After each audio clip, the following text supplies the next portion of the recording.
For the adults, I was wondering if you would consider the question, why does Jesus ask Peter 3 times the same question? Do you love me? Why 3 times? If you look this up, you are likely to find the answer that people will give you. They'll say, well, it's a parallel to the story of when Peter denies Jesus. Because as you remember, Peter denied Jesus 3 times.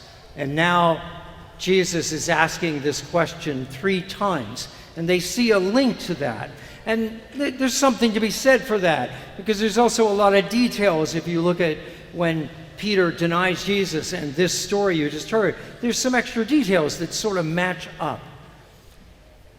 But on my little vacation, I read a book, and it got me thinking in a different way, that maybe there is another reason why Jesus chose to ask this question 3 times. And it's something out of our everyday life, something that might be helpful to us. So consider if you run into somebody you know, and they say to you, how are you doing?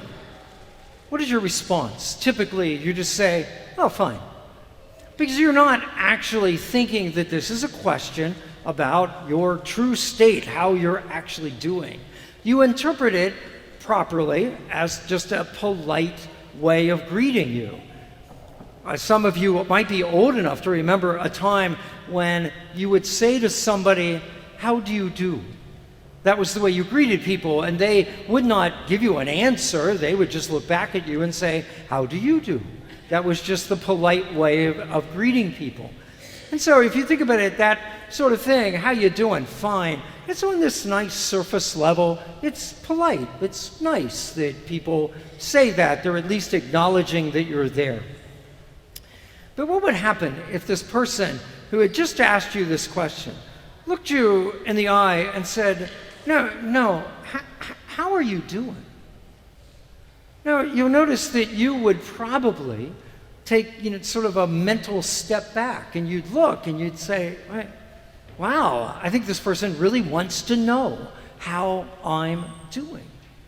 In other words, the conversation has gone now to a deeper level, and you might say to them, well, actually, things are going pretty well, except I am a little worried about my mother. Something like that, you might say. And in that moment, you would realize, wow, I'm being seen. This person is really looking at me and really listening to me, and they care about me. And those are terrific moments for us. I hope you have lots of them, but truth be told, you probably don't.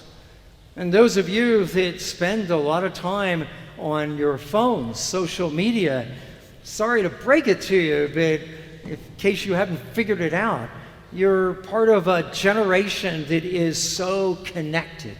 It's so much that you know that's going on. So many people you're keeping up with.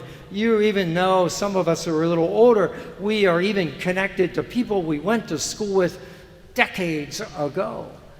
But if you think about it, all those interactions, all that texting, it's pretty much on that first level. How you doing? Oh, fine. Because it's hard in that medium for someone to, if you will, look you in the eye and say, no, really, how are you doing?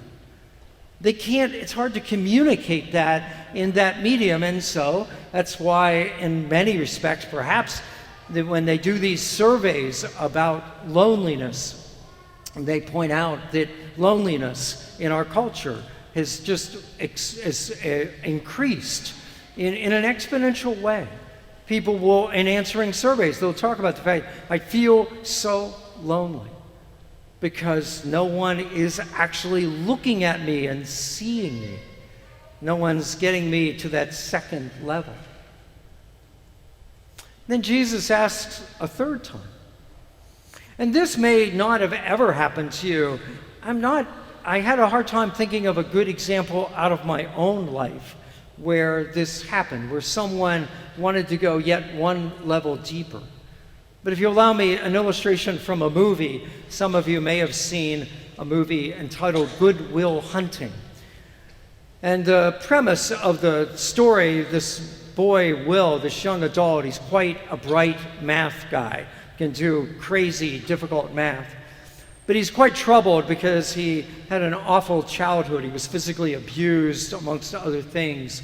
And there comes this moment in the film where he has been spending time with a therapist, and they have been trying to work through some of this stuff. And there's the pivotal scene in the movie is their last session together. And the therapist says to him, points to this big folder that's got all the documentation of all this stuff that happened to him as a kid in foster care and all that stuff. And he points to this folder and he says to the boy, hey, this is not your fault. And the boy is used to this kind of thing, and so he just really quickly responds with, yeah, I know, way on that surface level. But the therapist looks at him and says, no, it's not your fault. And the boy realizes that the therapist is trying to go a little deeper, and he's resisting a little bit. And so while he does pause, he still looks back at him and is like, yeah, I know. But then the therapist says it again to him. No, it's not your fault. And when he says that, it seems to break through the boy's defenses. And the boy suddenly gets to a point where he's got to confront the fact that he's been using this thing, this excuse, it was my fault, for years as a defense mechanism. And suddenly now he's got to confront that it wasn't his fault. And he's got to deal with that. And so his therapist has taken him to yet a deeper level of conversation. I somewhat envy that. I don't know that I'll ever have an experience quite like what is described in the movie, but that idea when you are so in touch with yourself and with the person you're talking to. And so go to Jesus. Jesus says to Peter, do you love me? I think Peter just says, yeah, I do. But Jesus doesn't want to leave it at that. That's at a superficial level. And so he looks at him and he says, Peter, do you love me? And I think Peter realizes, okay, we're going a little deeper here. But he pauses and says back, yes, Lord, I do love you. And then he goes one level deeper yet. No, Peter, do you love me? And I think in that third level, that deep level, that's where Jesus, they really connect. I think that is indeed where Peter feels the forgiveness that he needs. And then look what Peter does after this.